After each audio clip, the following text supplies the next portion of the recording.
మాఘపురాణం 1వ అధ్యాయం. మాఘమాస మహిమ. శుక్లాంబరధరం విష్ణుం శశివర్ణం చతుర్భుజం ప్రసన్నవదనం ధ్యాయేత్ సర్వవిఘ్నోపశాంతయే. వ్యాసం వసిష్ఠనప్తారం శక్తిత్పౌత్రమకల్మషం పరాశరాత్మజం వందే సుఖదాతం తపోనిధిం. వ్యాసాయ విష్ణురూపాయ వ్యాసరూపాయ విష్ణవే నమో వై బ్రహ్మనిధయే వాసిష్ఠాయ నమో నమః. ప్రపంచ దేశములన్నిట్లోనూ భారతదేశము కర్మ ధర్మ ధ్యాన పరాయణమైన సర్వోత్తమమైన విశిష్ట స్థానాన్ని కలిగి ఉంది. అట్టి భారతదేశంలోని హిమాలయాది పర్వతములు, గంగాది నదులు, నైమిష మొదలైన అరణ్యములు మరింత పవిత్రమైనవిగా చేసిన పూజ మొదలైన వాటికి అనేక రెట్లు ఫలితాన్నిచ్చేవిగా ప్రసిద్ధి చెందాయి. వైశాఖం, ఆషాఢం, కార్తీకం, మాఘం మొదలైన పవిత్రములైన పుణ్యదాయకములైన కాలంలో చేసే స్నానం, జపం, తపం మొదలైన వాని వలన వచ్చే పుణ్యం బహుగణ్యమైనది. అంటే ఇంత అని లెక్కకు రానిది. పూర్వం మహర్షులు శ్రీ మహావిష్ణువు వద్దకు వెళ్ళి, స్వామి, స్నానానికి ధ్యానానికి అధికమైన తపస్సుకి ప్రశాంతము పావనము సిద్ధిప్రదము అయిన ప్రదేశాన్ని మాకు భూమండలంలో నిర్దేశింపుడని ప్రార్థించారు. అప్పుడు శ్రీ మహావిష్ణువు వారితో, మహర్షులారా, నేను నా చక్రాన్ని విసురుతాను. అది ఎక్కడ పడుతుందో ఆ ప్రదేశం తృణకాష్ఠ జల సమృద్ధమైన తపోయోగ్యమైన ప్రదేశంగా గుర్తించండి అని చెప్పి తన చక్రాన్ని విసిరినారట. ఆ మహావిష్ణువు యొక్క చక్రనేమి పడిన ప్రదేశాన్ని నైమిసారణ్యమని వ్యవహరిస్తూ సౌనకాది మహర్షులు అక్కడ స్థిర నివాసం ఏర్పరచుకున్నారు. వారు అక్కడ నివసిస్తూ యజ్ఞయాగాదులు చేస్తూ ఉంటే భూమండలంలో వివిధ ప్రాంతంలోని ఆయా ఆశ్రమాల్లోని మహర్షులుగా చూడడానికి వస్తూ ఉండేవాళ్ళు మహర్షులు అందరూ. అలాగే రోమహర్షణుడు ఆయన కుమారుడు సూత మహర్షియో అందరిలో ఆ యాగాన్ని చూడడానికి విచ్చేశారు. యాగం చేసే మునులు వాళ్ళని ప్రార్థించి విరామకాలంలో పుణ్యకరములైన కథలని విశేషాలని చెప్పించుకునేవారు. అంటే నైమిసారణ్యంలోని ఆశ్రమంలో జప హోమాదులు లేనప్పుడు పుణ్యకథా ప్రవచనాలందరికీ ఆనందాన్ని, మనస్థైర్యాన్ని, భగవద్భక్తిని పెంపొందించేవి. ఇలా ఒకప్పుడు సౌనకాది మహర్షులు చిరకాలం జరిగే యాగమునొక దానిని ప్రారంభించారు. ఆ యాగం కొన్ని సంవత్సరాలు జరుగుతుంది. అటువంటి యాగాన్ని చూడాలని చాలామంది మునులు దేశం నలుమూలల నుండి ఆసక్తితో వచ్చారు. అలా వచ్చిన వారిలో సూత మహర్షి ఉన్నారు. సౌనకాది మునులు ఆయనకు ఎదురు వెళ్ళి సగౌరవంగా తీసుకుని వచ్చారు. తగిన ఆసనంపై కూర్చుండబెట్టి అతిథి సత్కారాలు చేశారు. ఆయనతో ఇలా అన్నారు, సూత మహర్షి, మీ తండ్రి గారు రోమహర్షణుల వారు పురాణ ప్రవచనంలో ధర్మ విషయాలను వివరించడంలో సాటి లేనివారు. శరీరం పులకించి ఆనంద పారవస్యంచే రోమములు కూడా పులకరించేటట్లు చేయగల సమర్థులు. రోమములకును హర్షము కలిగించేవారు కనుక రోమహర్షణులని సార్థక నామధేయులైనారు. వారి కుమారులైన మీరు కూడా ఆయన అంతటి వారై ఆయనకు తగిన పుత్రులను అనిపించుకున్నవారు. మా అదృష్టం వలన మీరు యాగ సందర్శనానికి వచ్చినారు. విరామ సమయంలో మాకు పుణ్యకరములైన విషయాలను వినడం మరింత ఫలప్రదం అవుతుంది కదా. దయవుంచి మాకు పుణ్యకథలను వినిపించండి అని ప్రార్థించారు. సూత మహర్షి వారి ఆతిథ్యాలను స్వీకరించి సుఖాసనంపై కూర్చుని వారి మాటలను విన్నాడు. వారందరికీ నమస్కరించి చిరునవ్వుతో, మీకు నా మీద ఉన్న అభిమానాన్ని కృతజ్ఞుడిని. పుణ్యకార్యాలు జరిగే చోట పుణ్యప్రదమైన విషయాన్ని చెప్పడం కూడా ఒక అదృష్టమే. అది కూడా యజ్ఞంలా పవిత్రమైన కార్యమే. ఈ రూపంగా నన్ను ఈ పుణ్యకార్యంలో ఇలా అన్వయించేటట్లు చేసే మీకు నేను కృతజ్ఞుడిని. మా తండ్రి గారి వలన విన్నదాన్ని అనుసరించి వ్యాసమహర్షుల వారి దయా విశేషం చేత నాకు తెలిసిన విషయాన్ని మీ అనుగ్రహం చేత స్ఫురింపజేసుకొని యథాశక్తి వినిపించి మీ ఆనందాశీస్సులను, మీ భగవత్ కృపను ప్రయత్నిస్తున్నాను. మీ ఆజ్ఞ ఏమిటి అని సవినయంగా అడిగాను. అప్పుడు మునులు సూత మహర్షి లోగడ వైశాఖ మాసం, కార్తీక మాసం వైశిష్టాన్ని, ఆయా మాసాల్లో చేయవలసిన వ్రతానుష్ఠానాలని వివరించి మాకు ఆనందం కలిగించారు. ప్రస్తుతం మాఘమాస మహిమను వివరింపుడని కోరారు. అప్పుడు సూత మహర్షి క్షణకాలం కళ్ళు మూసుకుని ధ్యానంలో ఉండి తండ్రి గారిని, గురువు గారిని తలుచుకొని నమస్కరించి కన్నులు తెరిచి మునులకు మరలా నమస్కరించి ఇలా ప్రారంభించారు. మహర్షి సత్తములారా, మీరు అడిగిన ప్రశ్న సారవంతమైనది, విశేషించి సామాన్య ప్రజానీకానికి మరింతగా ఉపయోగించేది. చదువుకున్న వారు కొద్దిమంది అయినా యజ్ఞయాగాలు జపతపాలు చేసి పాపం పోగొట్టుకుని పుణ్యం సంపాదించుకుంటారు. పై విధంగా చేసే సావకాశం లేని వారు తరించడానికి ఈ విషయం బాగా ఉపకరిస్తుంది. పూర్వం ఒకప్పుడు జగన్మాత అయిన పార్వతీదేవి పరమేశ్వరుణ్ణి ఇదే విషయాన్ని అడిగింది. మృత్నమద మహర్షి మొదలైన వారు చెప్పిన విషయాలను పార్వతీదేవికి పరమేశ్వరుడు చెప్పిన విషయాలతో పాటు చెప్పేదని వినండి. పార్వతీదేవి పరమేశ్వరునితో, విశ్వాత్మక, సర్వలోకేశ్వర, సర్వభూత దయానిధి, ప్రాణేశ్వర, మీ మాటలు అమృతము కంటే మధురాతి మధురములైన నా చెవులకు మరింత ఇంపుగా ఉన్నాయి. మాఘమాస మహిమను వివరింపగోర్చున్నానని ప్రశ్నించాను. అప్పుడు పరమేశ్వరుడు, కళ్యాణి, జగన్మంగళ, నీవు అడిగిన విషయం మిక్కిలి నిగూఢమైనది, గంభీరమైనది. నాకు ఇష్టరాలమైన నీకు చెప్పరానిది ఏమి ఉండును? తప్పక చెప్పేదని వినుము. సూర్యుడు మకర రాశిలో ఉండగా మాఘమాసమున ప్రాతకాలమున స్నానం చేసిన వారు పాప విముక్తులై ముక్తి నొందుతారు. గోవు పాదం మాత్రం మునియే జల ప్రవాహంలోనైనా స్నానం చేసినా అధిక పుణ్యప్రదం. మొదటి స్నానం వారి సర్వ పాపములను పోగొట్టును. రెండవ స్నానం వానికి వైకుంఠలోక ప్రాప్తిని కలిగిస్తుంది. మూడవ స్నానం అతనికి శ్రీ మహావిష్ణువే రుణగ్రస్తుడయ్యేట్లు చేస్తుంది. ఇట్టి పుణ్యాత్మునికి నేనేమి ఇవ్వాలని శ్రీ మహావిష్ణువే ఆలోచనలో పడతాడు. ప్రయాగాలో మాఘమాసంలో గంగా స్నానం చేసిన వానికి పునర్జన్మ ఉండదు. మాఘమాసంలో ఉదయాన్నే నది ప్రవాహంలో కానీ సరస్సులో కానీ స్నానం చేసిన వారికి ముక్తి కలుగుతుంది. ఊరికి వెలుపనున్న సరస్సు, నూయి, కాలువ మొదలైన వాటిలో చేసిన స్నానం పాపనాశకం, మోక్షదాయకం సుమా. తెలిసి కానీ తెలియక కానీ బలవంతంగా కానీ మాఘమాసమున ఒకమారు స్నానమైనను సూర్యోదయంకు ముందుగా చేసినచో వారి పాపములన్నీ పోవును. భక్తిభావంతో నెలంతో చేసినచో విష్ణులోకము చేరును. స్నానము చేసి పురాణం విన్న చోతడు ఋషి అయి జన్మించును. మాఘ స్నానమును మాని విష్ణువును అర్చింపక, దానము చేయక, పురాణము వినక మాఘమాసమును గడిపిన వానికి మనోవాక్కాయ సంబంధములైన పాపములు ఎట్లు పోవును?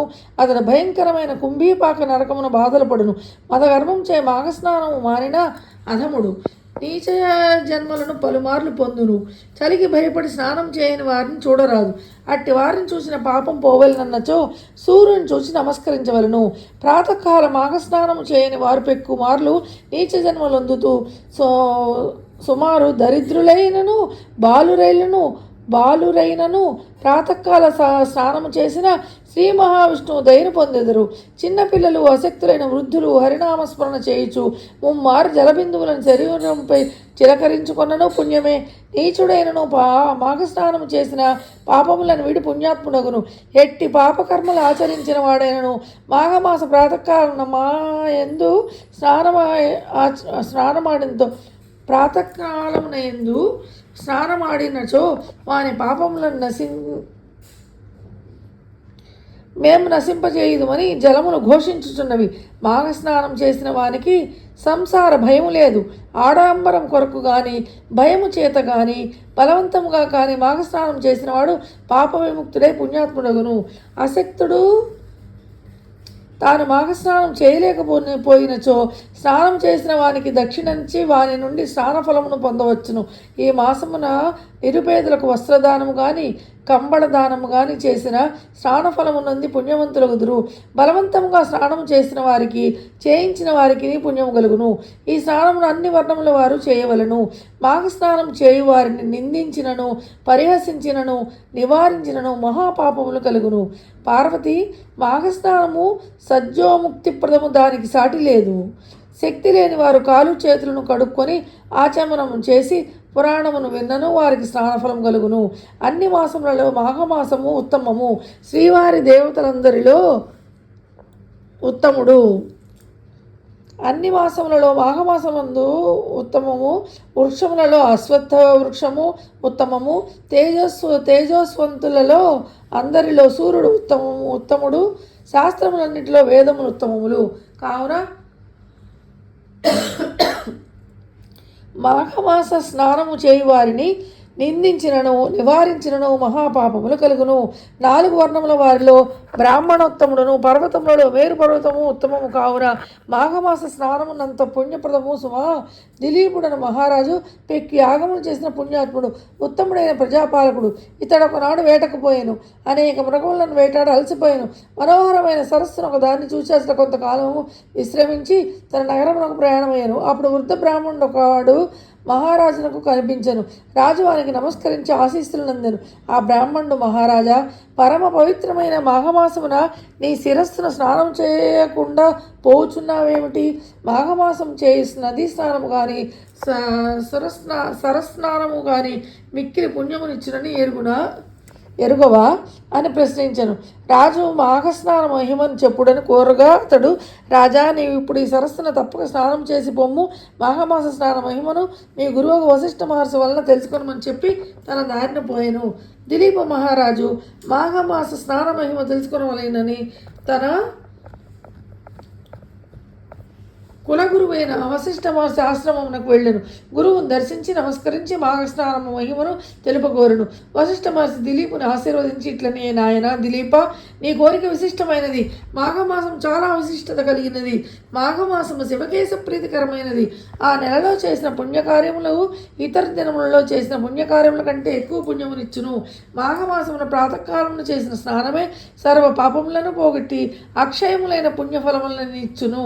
స్నానమే ఇంత అధికమైన పుణ్యము ఇచ్చుచో పూజ పురాణ శ్రవణముల వలన ఎంతటి ఫలముండునో ఊహించుకొనుము. మాఘస్నానం వలన సర్వ దుఃఖములను పోగొట్టుకొని శుభలాభములను పొంది కొందరి వృత్తాంతమును వివరింతును. దాన్ని బట్టి మాఘస్నానం విశిష్టము తెలుసుకొని ప్రయత్నింపు. పూర్వం ఒకప్పుడు భయంకరమైన క్షామము, అంటే వానలు లేకపోవట, పంటలు పండకపోవట మొదలైన లక్షణాలు కరువు గలవన్నమాట. వింధ్య హిమాలయ పర్వతముల మధ్య ఉన్న భూమిలో కలిగాను. దీనివల్ల సామాన్య జనులు, ప్రభువులు, మునులు, మహర్షులు, పశువులు, పక్షులు, సర్వ ప్రాణులు మిక్కిలి బాధపడినవి. అట్టి వారిలో భృగు మహర్షి ఒకడు. అతడు తన ప్రాంతమునకు విడుచుటకు ఇష్టము లేకుండా కైలాసపర్వత ప్రాంతమును కడకు చేరి తనకు నచ్చిన ప్రదేశమంతా ఆశ్రమం నిర్మించుకొని తపమాచరించుకొంచుండెను. పవిత్ర మనోహరమైన ఆ దివ్య ప్రదేశమునకు గంధర్వులు, యక్షులు, కిన్నెర్లు మొదలగు దేవజాతుల వారు వచ్చిచుండిరి. అతడు విహరించి ఉత్సాహం పొందుచుండిరి. ఒకనాడు గంధర్వుడు ఒకడు భార్యా సమేతుడే ఆ ప్రదేశమునకు వచ్చాను. అతను భృగు మహర్షికి నమస్కరించాను. అతని శరీరం మిక్కిలి సుందరమైన, గంభీరమైన, మనోహరమైన, విచిత్రమై ఉండెను. వారి మొహము మాత్రం పులిమోహమై ఉండెను. ఇందువల్ల అతడు ఎంత చక్కగా ఉన్నను పులి మొహం వల్ల విచిత్రంగా భయంకరమై ఉండెను. అతడు భృగు మహర్షికి నమస్కరించిన తర్వాత, మునీశ్వర, నాకు భోగభాగ్యములన్నీ ఉన్నవి. నా భార్యను చూసిద్దరు కదా, ఈమె సౌందర్యము, గుణసంపద నిరుపమానములు. నేను గంధర్వుడను. మానవుల కంటే దివ్యశక్తులు కొన్ని ఉన్నాయి. కానీ భయంకరమైన వికారమైన ఈ పులిముఖము నాకు బాధాకరమగుచున్నది. దీన్ని పోగొట్టుకుంటే ఎట్లో తెలియరాకున్నది. ఈ వికారముల వల్ల నాకు సుఖములను భోగములను నన్ను సంతోషపరచుటలేదు. దయించి నాకు ఈ వికార రూపము ఉపాయమును చెప్పుడని ప్రార్థించాను. భృగు మహర్షి గంధర్వుని పరిస్థితి జాలి కలిగింది. వారిని సాయపడవలేని అనుకున్నారు. నాయన, పురాకృత కర్మను ఎవరిని విడవగలదు? గత జన్మలో చేసిన పాపం వల్ల నీకు ఈ స్థితి కలిగినది. పాపము, దురదృష్టము, పేదరికము ఈ 3 జీవిని బాధించును. ఇట్టి వారిని పోగొట్టుకుని శుభలాభము పొందవలనన్నా పుణ్యనదుల ఎందు స్నానము, పవిత్ర క్షేత్రములందు దేవ పూజ చేసుకునవలేను.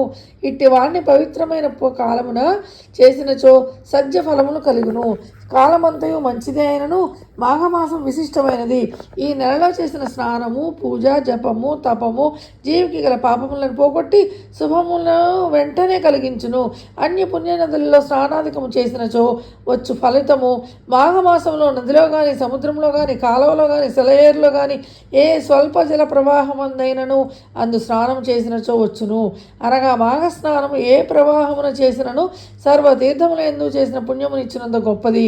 ఏ జాతి వారికైనను అనంత పుణ్యమునిచ్చును. నీ అదృష్టవశమున ఇది మాఘమాస ప్రారంభము కావున నీ భార్యతో వాడి ప్రతిదినము ప్రాతకాలమున మాఘస్నానము నిష్టదేవతా పూజను అచ్చటనున్న నదిలో చేయమని భృగు మహర్షి ఆ గంధర్వునకు చెప్పాను. ఆ గంధర్వుడు ముని చెప్పినట్లుగా అచ్చటి నదిలో మాఘస్నానమును తీరమున ఇష్టదేవతా పూజను విడువక మాఘమాసం అంతయు చేసెను. ఆ పుణ్యశ్రవణం వాని పులిముఖం పోయి వానికి సుందరమైన ముఖము వచ్చెను. గంధర్వుడు ఆశ్చర్యపడి మాఘమాస మహిమను కీర్తించెను. కృతజ్ఞుడై మునికి భార్యతో పాటు నమస్కరించెను. అతని ఆశీర్వాదము నుండి తన భార్యతో పాటు తన లోకమునకేగెను. దిలీప మహారాజా, మాఘస్నాన మహిమను గమనించితివా? మరి ఒక కథను చెప్పుదును వినుమని వశిష్ఠుడు మరల ఇట్లు పలికెను. మొదటి అధ్యాయం సమాప్తం.